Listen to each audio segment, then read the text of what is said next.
begin by saying gratitude is the greatest of all virtues and is the parent of all of them.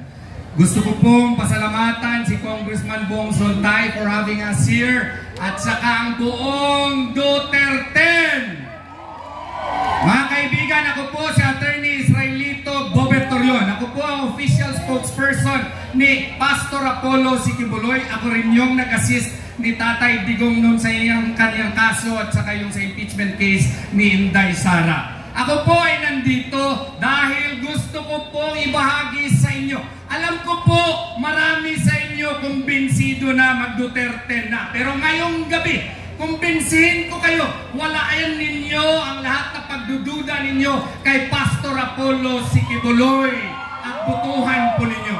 Sino ba si Pastor Apollo Sikibuloy? Si Pastor Apollo Sikibuloy ay galing sa kahirapan. Siya po ay lumaki doon sa paanan ng bundok ng Apo sa Kalinan, Davao City. Siya po ay nag-aral ng mabuti, naging scholar ng Biblia, naging ministro, and in 1985, he founded the Kingdom of Jesus Christ, which has only 15 members.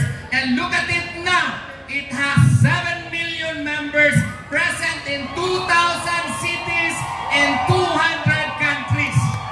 Ako po ay Muslim. Iba-iba po ang relihiyon natin. Dapat po gamitin natin ang ating moralidad pag desisyon sa isang tao sumala or pursuant to our belief. Let us not use our set of beliefs to judge other persons. Especially in this case, si Pastor po, nakita po niyo ang kanyang mga achievements. Lahat po ng kanyang mga tinatayo katulad ng SMNI. Pinagpala po ng Puong May Kapal. Kaya po naging magnet siya ng envy ng politika. Anong ginawa? Ang best friend niya. Sino ang best friend niya? Si Tatay Digong. Noong Vice Mayor pa lang si Tatay Digong, kasama na sila. Naging mayor si Tatay Digong, sinuportahan niya. Nung tumakbong congressman, sinuportahan niya. Nung tumakbong presidente, sinuportahan niya. Ngayon naman, sinusuportahan niya si Inday Sara. Wala po noong plano magpolitiko si Pastor. Nandyan na po sa kanya ang lahat. Siya lang po ang isang mayaman na tao na maski tingnan po ninyo lahat ng kanyang propriedad. Wala po maski isang propriedad sa kanyang pangalan. Ganyan po siya na pagkatao. Ngunit, nangyari nga po, marami nga siguro sa inyo naniniwala na siya po ay rapist. Alam niyo bakit? Kasi kung tingnan ninyo yung mainstream media, pinipintal na po ang pagkatao niya na itim. Marami siguro sa inyo ay naniniwala na totoo po yun. Hindi po totoo yun. Produkto lang yun ng isang napakasamang pamulitika dito sa ating bansa. And what is my proof? Tingnan nyo nga, mga kaibigan ko, dito sa Quezon City. I-analyze nyo. Gamitin natin ang biyaya ng Puong May Kapal sa atin. Ano po yun? Yung utak natin. Sabi nga po, nung siya ay inihabla ng rape, 2014 daw nangyari. Lumabas siya sa KOJC 2016. Matagal siyang lumabas.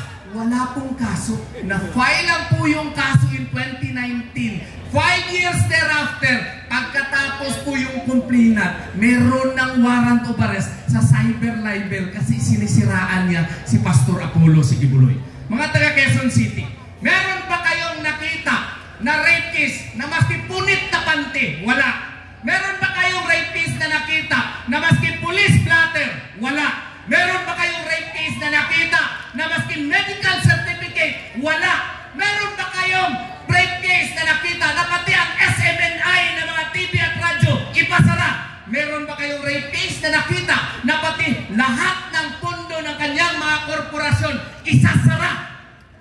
Anong ibig sabihin nito, mga taga Quezon City? Ang ibig sabihin nito, gusto nilang payukuin si Pastor Apollo Sikibuloy kasi akala nila yuyuko din si Tatay Digong. Gusto ba natin yan, mga taga Quezon City? Kaya nga, i-request ko kayo ngayong gabi. tanggalin nyo ang pagdududa nyo. Suportahan natin si Pastor Apollo C. Kibuloy.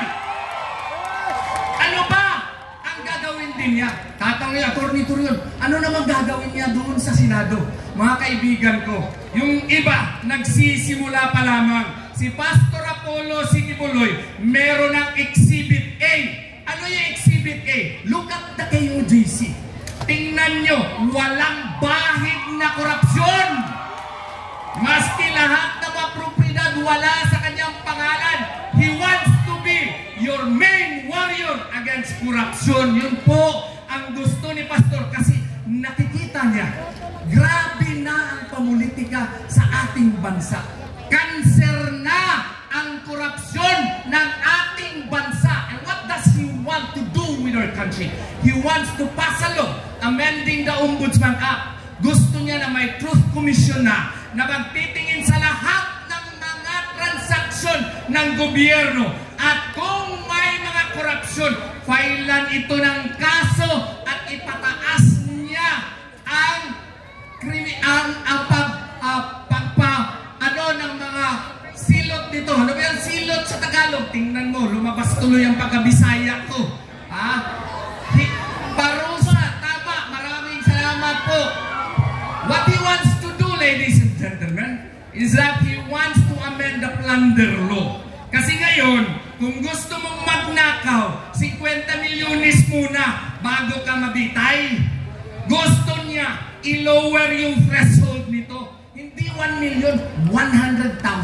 And what is the message, ladies and gentlemen? The message is to strike fear into the hearts of every politician who will rob our country from its coffers. Yun po ang gusto niya. Ano pa? Gusto rin niya, mga kaibigan, na protektahan ang mga witnesses po na privy to corruption yung may mga alam. Gusto niyang isabatas ang Whistleblower Protection Act. Tsaka ang pamaraan ngayon sa Kongreso, kung meron silang mga confidential funds, intelligence funds, ang ginagawa, liquidation by certification. Ang gusto ni Pastor, wala na yan kasi source of corruption yan, i-certify mo lang, okay na. Ayaw ni Pastor ganyan. Ang gusto niya, transparency, liquidation by receipts. Di ba maganda yun? Ano pa? Gusto niya, trabaho, trabaho, trabaho, trabaho. Listen to me and just give me 5 more minutes and you will be convinced to vote for him. He wants to pass the Philippine Food Sufficiency Act. Ano pong ibig sabihin ito? 300,000 hectares of land are government lands. Wala pong gamit yan. Anong gusto niya? Gusto niya na ang gobyerno na ngayon, ang prime mover ng agrikultura. Gusto niya na yung lahat ng mga walang trabaho, i-hire ng gobyerno. Ang gobyerno na ngayon, ang #1 agriculturist ng ating bansa. At saka anong gusto niya? Yung may mga farm na ayaw na sumali dito, gusto niya suportahan ng fertilizer, gusto niya suportahan ng mga punla, at kung mag-harvest, ang gobyerno na ang bibili nito. Kasi ako po'y magsasaka. Ang problema po ng mga magsasaka po ay pag mag-harvest na, grabe kamura na ng kanilang produkto. Gusto ni Pastor na ang gobyerno na ang bibili po nito at ang gobyerno na ang mag-export sa Taiwan, doon sa Hong Kong, doon sa Dubai, doon sa United States of America at iba pa. Through this, makatrabaho ang walang mga trabaho, ang mga farmers na gusto magpaumpa sa kanilang mga lupa, kanila pa ang kita, at may joint venture scheme pa, marami na ang kita. Through this, yung bigas po, naturally, sa kanyang projections, ay unti-unti pong bababa. Hindi katulad ngayon, uutang ng bilyones para ipakita lang sa mga tao na 20 pesos lang daw ang bigas. Hindi po tama yun according to Pastor Apollo C. Kibuloy. Ano pa? Gusto niya dito i-amenda ang Republic Act 10869. Ano yun? Ito po yung batas na nagbibigay ng Job Start Act doon sa mga walang trabaho na mga teenagers. Ang gusto niya amendahan ito kasi kung basahin mo yung batas, kailangan high school graduate ka muna bago ka maka-avail nito. Ang gusto ni Pastor, bakit high school graduate? Maski wala kang grado, kung ikaw ay gusto mo ng trabaho, teenager ka, o at least wala ka pa asawa, maski may asawa ka pa, dapat maka-avail ka nito para meron kang trabaho by giving tax benefits, tax credits sa mga korporasyon. Di ba maganda yun? Sino ba ang merong mga OFWs dito na mga pinsan o mga kapatid? Gusto rin ni Pastor na mag-introduce ng batas na Continuing Education and Entrepreneurial Act. Anong ibig sabihin nun? Ang ibig sabihin nun, yung mga OFWs pupunta po sa abroad kasi po gusto nilang magkaroon ng income, ibigay sa kanilang pamilya. But deep in their hearts, gusto nilang bumalik dito. Pero pagbalik nila dito, 1 month pa lang, wala na silang pera. So kailangan doon sa abroad, pwede na silang bigyan ng edukasyon para makaroon sila ng sariling diploma, i-train sila ng entrepreneurial skills para alam na nila ang proper na pagnegosyo para pagbalik nila dito, ready na sila para makabalik at merong disenteng panghanap buhay dito sa ating bansa. Gusto rin niya na meron ng pensyon ang mga OFWs para pagbalik nila dito ay meron silang source of income pa rin. Ano pa? Ito rin ay gusto talaga ni Pastor. Through health. Sa Brazil, sabi niya, kung pumunta ka sa Brazil, kung magkasakit ka, free lahat. Hindi katulad ngayon, kung pupunta ka sa isang center, pati ang injection, binabayaran mo, tama?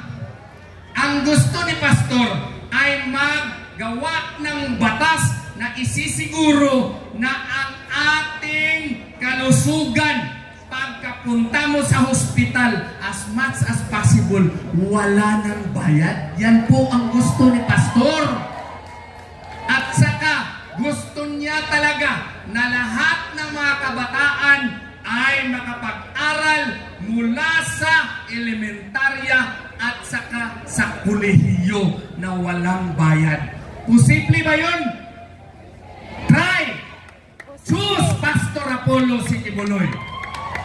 Kung nagawa niya yan sa KOJC, wala pong rason kung hindi niya magawa yan, kung pagbibigyan ninyo siya ng tsansa na maging senador. Pwede ba yun, mga taga Quezon City? Pwede! Alam ko, last 1 minute na lang. Pero may ituro ako sa inyo na kanta. Kasi mahirapan kayo pag-memorize sa mga 10 kandidato ng PDP Laban. Pero meron akong kanta na ginawa ng aking kaibigan na taga Pangasinan. Ito ang kanta. Marke, marke, batbong, hero sa Malabon. Marke, marke, batbong, hero sa Malabon. Ano ibig sabihin yan? Marcoleta. Kilala niyo si Atty. Marcoleta, yung magiting at magaling na abogado na dumipensa ni Inday Sara doon sa House of Representatives.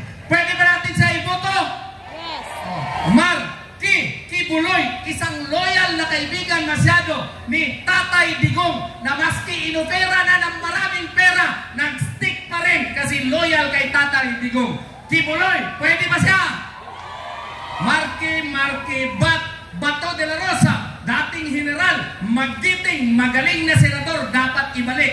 Marke, Batbong, Bongo, Mr. Malasakit, na-try na natin siya, dapat siya ibalik din sa Senado. Marke, Batbong, Hinlo, ang representante ng Visayas, magaling na abogado, matalino, dapat may representative din ng Visayas.